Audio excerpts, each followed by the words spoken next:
Fair housing laws make it illegal to discriminate against persons based on a growing number of protected classes, which now include race, color, national origin, religion, sex, familial status, and disability. In recent years, though, many states have added other classes to this protected list to include categories like age, lawful occupation or source of income, and citizenship status, as well as others.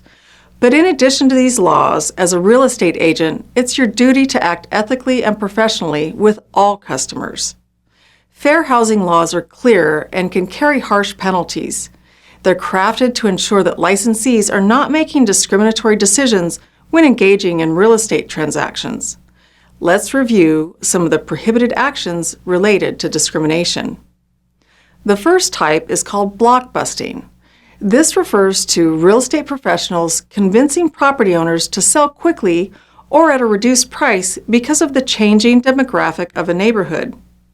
This is discriminatory in that the agent is either expressing their own prejudice or attempting to inflame and exploit the fears of the seller. For example, an agent may tell their client, the seller, that minority populations are steadily moving into their neighborhood and lowering the value of the homes, so the client should quickly sell. If an agent pushes a property owner to sell their property for these kinds of reasons, this would be considered blockbusting. The flip side to this is steering. This is when the agent of a prospective buyer directs their client to purchase property in specific neighborhoods based on race, ethnicity, sex, religion, or other categories of protected classes. Intentionally underinforming or misinforming prospective buyers can also be considered steering. This was a widespread practice up into the 1960s. Along with steering is the practice of redlining. This refers to financial institutions giving preferential or discriminatory treatment to specific areas or neighborhoods, usually based on a neighborhood's racial or economic composition. The practice dates back to the National Housing Act of 1934. Many of the maps that were used at that time to identify the financial risk associated with certain neighborhoods would have redlined areas. These were areas where lending was discouraged or prohibited, and they were usually based on the presumption of high risk based on the racial makeup of the neighborhood. Over time, without adequate real estate capital flowing into those neighborhoods, they slowly deteriorated.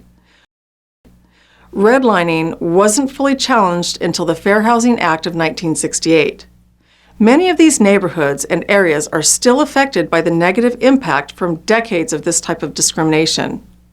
There are other types of discriminatory practice as well.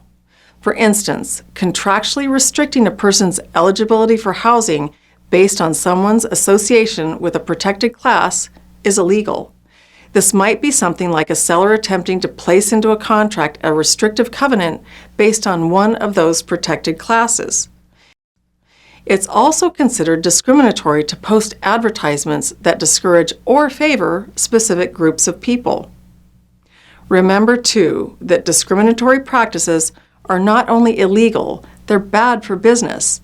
In today's business environment, cutting yourself or your brokerage off from any portion of our diverse society is counterproductive.